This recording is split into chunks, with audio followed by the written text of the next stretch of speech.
آج کل ممبر پہ بیٹھ کے یا سٹیج پہ کھڑے ہو کے نقیب بھی اجتہاد کر رہے ہیں، نعت خان بھی اجتہاد کر رہے ہیں، پیشہ ور خطیب بھی اجتہاد کر رہے ہیں۔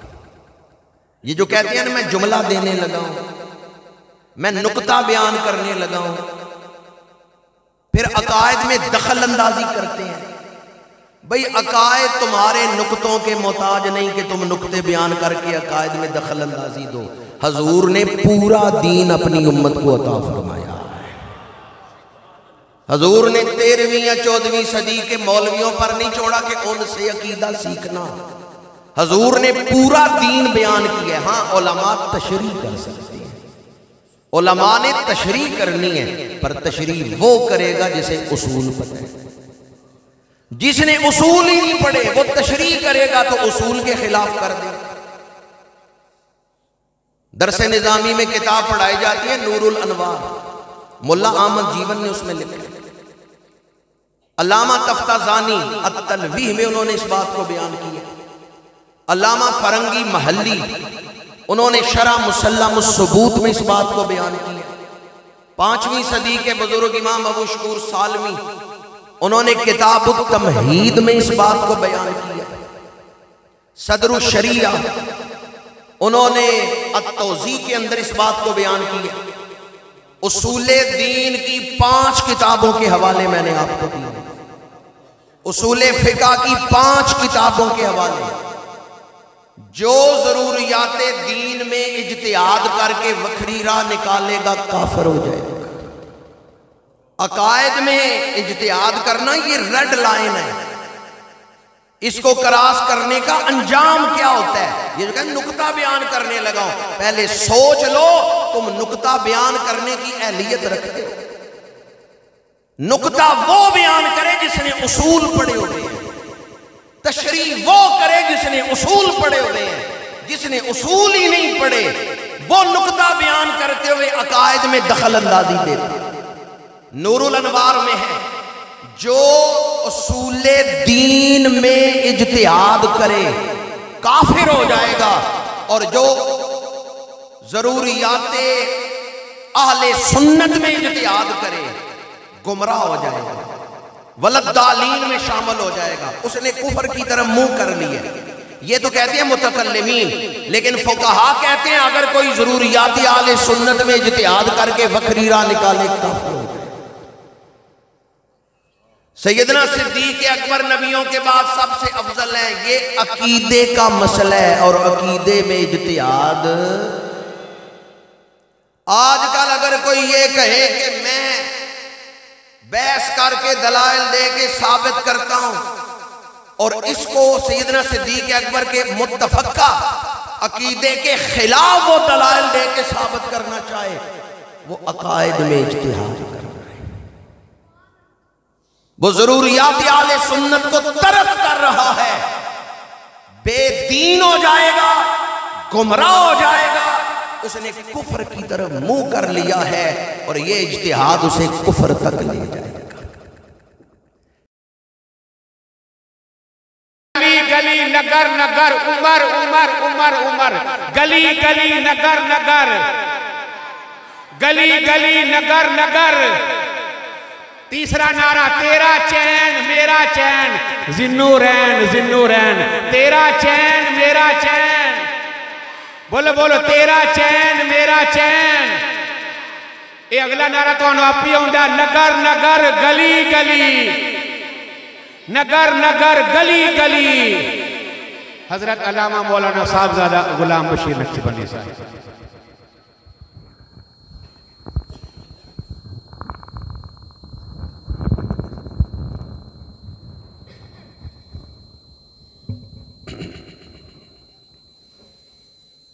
الحمدللہ الذی خلق الانسان وعلمہ البیان، الصلاة والسلام علی حبیب الرحمن سید الانس والجان صاحب الجود والاحسان سیدنا و مولانا محمد المبعوث بخیر الملل والادیان وعلى آله وأصحابه بدور الإيمان أما بعد فأعوذ بالله من الشيطان الرجيم بسم الله الرحمن الرحيم والذي جاء بالصدق وصدق به أولئك هم المتقون صدق الله مولانا العظيم إن الله وملائكته يصلون على النبي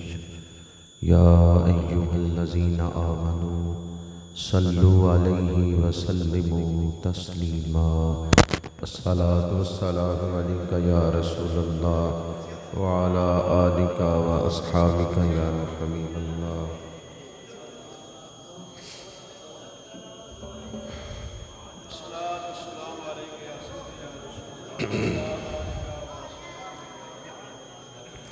الصلاة والسلام عليك يا رسول الله وعلى آلك وأصحابك يا حبيب الله پاسبان آداب شریعت دانائے رموز طریقت استاذ العلماء حضرت علامہ پیر محمد اجمل طیبی صاحب دامن برکاتہم العالیہ قرۃ عیون الصلحاء گل گلشن ولایت پیر سید ساجد حسین شاہ صاحب زید شرفہ عاشق خیر الورا قرۃ عیون الاولیاء جناب محترم حافظ سرفراز احمد صاحب انتہائی واجب التکریم مہمانان ذی وقار علماء کرام مشائخ اعظام برادران اسلام حاضرین و سامعین، میں اور آپ خوش نصیب ہیں جو اس وقت افضلیت سیدنا صدیق اکبر رضی اللہ تعالی عنہ کے عنوان پر اکٹھے بیٹھے ہیں۔ ذکر صدیق میں گزاری رات، ذکر صدیق میں گزاری رات، رحمت برستی رہی ساری رات۔ ہم کو نسبت ہے شب ہجرت سے، دوسروں سے الگ ہے ہماری بات۔ کیونکہ ہمیں شب ہجرت سے نسبت ہے، کرما والا شریف کی نسبت نقش بندی نسبت ہے، تو جب پیر شب ہجرت میں ساتھ ہیں تو ساتھ کا فیض تو چل رہا ہے۔ ہم کو نسبت ہے شب ہجرت سے، دوسروں سے الگ ہے ہماری رات۔ دعا گو ہوں اللہ تعالیٰ اس مرکز فیض کو اور برکتیں عطا فرمائے۔ سر کی آنکھوں سے اس مسجد کو دیکھیں، ادارے کو دیکھیں تو دیواریں نظر آئیں گی، کمرے نظر آئیں گے، لیکن ایمان کی نظر سے دیکھیں تو اس جامعہ میں وہ فیض تقسیم ہو رہا ہے جو میرے آقا کریم نے صفہ کے چبوترے پہ بیٹھ کے امت کو عطا فرمایا۔ یہ مرکز فیض ہے، یہ روحانیت کی جگہ ہے، یہاں آخرت سنواری جاتی ہے، یہاں طلباء کو قرآن کے نور سے آراستہ کیا جاتا ہے، یہاں آپ کے بچوں کی آخرت سنوارنے، ایمان سنوارنے، اخلاق سنوارنے، ان کا کردار سنوارنے کا کام کیا جاتا ہے۔ یہ ادارے ہماری دنیاوی اور دینی دونوں اعتبار سے ضرورت ہے۔ یہ اخلاق سنوارنے والے ادارے ہیں۔ اللہ تعالیٰ اس ادارے کو رشد و ہدایت کا مرکز بنائے۔ ہمیں مستقبل میں اسلام کی ضرورت ہے تو ہمیں ان اداروں کی ضرورت ہے۔ رمضان شریف میں پوری دنیا کے اندر نماز تراویح میں حفاظ جو قرآن پاک سناتے ہیں، وہ حافظ ہمیں کالجوں نے تیار کر کے نہیں دیے، وہ حافظ ہمیں سکولوں نے تیار کر کے نہیں دیے، وہ حافظ جو رمضان شریف میں تراویحاں پڑھاتے ہیں وہ ان اداروں میں تیار ہوتے ہیں۔ تو ہمیں ان اداروں کی ضرورت ہے۔ اللہ تعالیٰ اس ادارے کو اور برکتیں اور ترقیاں عطا فرمائے۔ میں روز ہی سفر میں ہوتا ہوں اور روز ہی کسی نہ کسی عالم دین سے بھی ملتا ہوں، کسی نہ کسی پیر سے، بزرگ سے بھی ملتا ہوں، لیکن یہ بات میں بلا مبالغہ کہہ رہا ہوں، سنبڑیال کے لوگ خوش نصیب ہیں، انہیں علامہ پیر اجمل طیبی صاحب جیسا محقق درویشانہ زندگی گزارتے ہوئے ملا ہے، ورنہ جس کو کتاب پڑھنی آ جائے یا 2 حرف لکھنے آ جائیں، خدا جب حسن دیتا ہے تو نزاکت آئی جاتی ہے، لیکن یہ وہ عالم ہیں جن پر علم نے ایسا رنگ چڑھایا ہے کہ نہد شاخ پر میوہ سر بر زمین، جس شاخ کو پھل لگا ہوتا ہے وہ شاخ جھکی ہوئی ہوتی ہے۔ تو اللہ تعالیٰ حضرت علامہ پیر اجمل طیبی صاحب کو عمر دراز بالخیر عطا فرمائے۔ حافظ سرفراز احمد صاحب اہل سنت کے مجاہد ہیں، اللہ تعالیٰ انہیں اور توفیقات خیر عطا فرمائے۔ میرے بعد اہل سنت کے ایک نامور اور محقق تشریف لا رہے ہیں، ان کی گفتگو سے بھی آپ مستفید ہوں گے۔ میں چند گھڑیاں جو عنوان دیا گیا اس پر گفتگو کروں گا، اللہ تعالیٰ حق گوئی کی توفیق عطا فرمائے۔ ہمیں صحابہ کرام سے، اہل بیت اعظام سے جو محبت ہے یہ دینی محبت ہے، ایمانی محبت ہے۔ کون سی محبت ہے؟ دینی محبت ہے۔ کون سی محبت ہے؟ ایک محبت ہوتی ہے جو طبیعت کا تقاضا ہوتی ہے، طبعی محبت، بھوک لگی کھانے کی محبت طبیعت کا تقاضا ہے، پیاس لگی پانی کی محبت طبیعت کا تقاضا ہے۔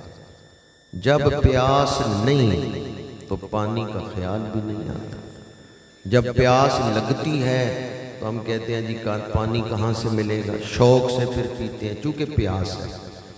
تو پانی کی محبت طبیعت کا تقاضا ہے، کھانے کی محبت طبیعت کا تقاضا ہے۔ آ گیا آب زمزم، ہمیں پیاس نہیں، ہم پھر بھی شوق سے پی رہے ہیں۔ تو آب زمزم کی جو محبت ہے یہ دینی محبت ہے۔ پیاس نہیں ہے لیکن کسی دوست نے کہا یہ آب زمزم ہے، ہم کھڑے ہو گئے اور شوق سے پی رہے ہیں۔ تو آب زمزم کی محبت کس کا تقاضا ہے؟ ایمان کا تقاضا ہے۔ جس دل میں ایمان ہے اس دل میں آب زمزم کی محبت ہے۔ تو کچھ محبتیں طبیعت کا تقاضا ہے، طبیعت نہ مانے بندہ محبت نہیں کرتا۔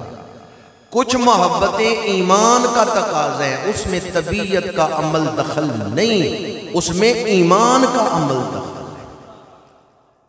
جس دل میں ایمان ہے اس دل میں صدیق اکبر کی محبت ہے، جس دل میں ایمان ہے اس دل میں آل و اصحاب رسول کی محبت ہے۔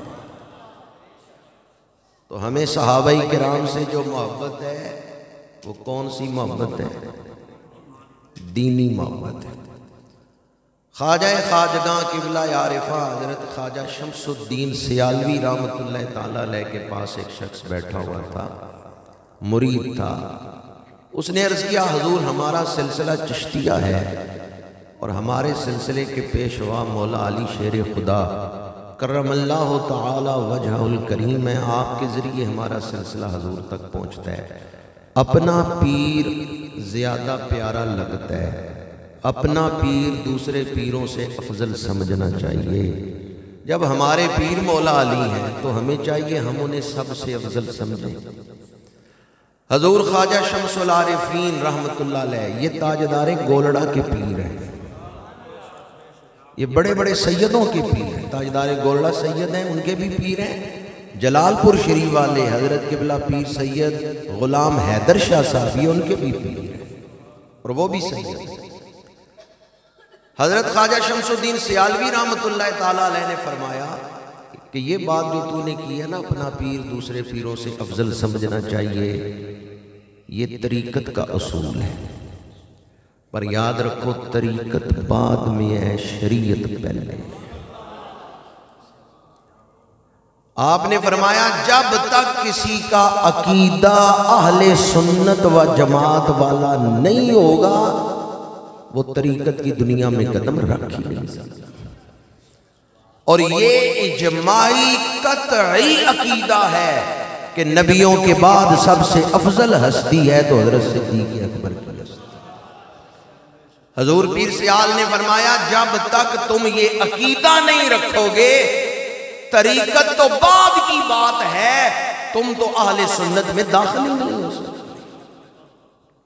پہلے اپنا عقیدہ اہل سنت والا بنانا ہے، اس کے بعد تم طریقت کی دنیا میں قدم رکھ سکتے ہو۔ حضرت سیدنا صدیق اکبر رضی اللہ تعالیٰ عنہ نبیوں کے بعد سب سے افضل ہیں، یہ اجماعی قطعی عقیدہ ہے۔ افضلیت سیدنا صدیق اکبر کا مسئلہ یہ اعمال کا مسئلہ نہیں، یہ عقیدے کا مسئلہ ہے۔ کون سا مسئلہ ہے؟ اعمال میں اجتہاد ہو سکتا ہے، اور اعمال میں سب میں تو نہیں، اعمال کی شاخ فروعی مسائل فقہی مسائل ان میں اجتہاد ہو سکتا ہے، عقائد میں اجتہاد نہیں ہو سکتا، عقیدے میں اجتہاد نہیں ہو سکتا۔ پہلے میں نے آسان کر کے آپ کو سمجھایا ہے، اب اصطلاحی لفظ بول رہا ہوں، اس کو بھی آسان کر رہا ہوں۔ اجتہاد یہ ہے کہ آپ قرآن و حدیث کے اصول سامنے رکھ کے کسی مسئلے میں کوئی صورت بیان کریں، تو یہ جو اجتہاد ہے یہ عقائد میں نہیں ہوتا، عقائد میں اجتہاد کی اجازت نہیں ہے۔ اعمال میں بھی سارے اعمال میں اجتہاد نہیں ہو سکتا۔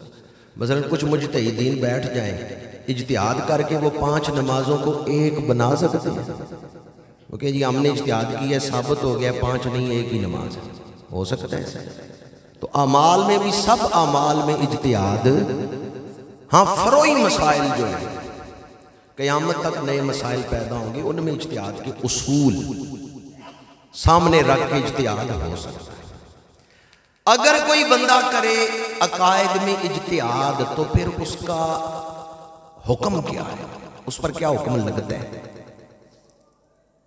آج کل ممبر پہ بیٹھ کے یا سٹیج پہ کھڑے ہو کے نقیب بھی اجتہاد کر رہے ہیں، نعت خوان بھی اجتہاد کر رہے ہیں، پیشہ ور خطیب بھی اجتہاد کر رہے ہیں۔ یہ جو کہتے ہیں نا میں جملہ دینے لگا ہوں، میں نقطہ بیان کرنے لگا ہوں، پھر عقائد میں دخل اندازی کرتے ہیں۔ بھئی عقائد تمہارے نقطوں کے محتاج نہیں کہ تم نقطے بیان کر کے عقائد میں دخل اندازی دو، حضور نے پورا دین اپنی امت کو عطا فرمایا ہے۔ حضور نے 13ویں یا 14ویں صدی کے مولویوں پر نہیں چھوڑا کہ ان سے عقیدہ سیکھنا، حضور نے پورا دین بیان کیا ہے۔ ہاں علماء تشریح کر سکتے ہیں، علماء نے تشریح کرنی ہے، پر تشریح وہ کرے گا جسے اصول پتہ ہے۔ جس نے اصول ہی نہیں پڑھے وہ تشریح کرے گا تو اصول کے خلاف کر دے گا۔ درس نظامی میں کتاب پڑھائی جاتی ہے نور الانوار، ملا احمد جیون نے اس میں لکھا ہے۔ علامہ تفتازانی التلویح میں انہوں نے اس بات کو بیان کیا۔ علامہ فرنگی محلی انہوں نے شرح مسلم الثبوت میں اس بات کو بیان کیا۔ 5ویں صدی کے بزرگ امام ابو شکور سالمی انہوں نے کتاب التمہید میں اس بات کو بیان کیا۔ صدر الشریعہ انہوں نے التوضیح کے اندر اس بات کو بیان کیا۔ اصول دین کی 5 کتابوں کے حوالے میں نے آپ کو دیے، اصول فقہ کی 5 کتابوں کے حوالے۔ جو ضروریات دین میں اجتہاد کر کے وکھری راہ نکالے گا کافر ہو جائے گا۔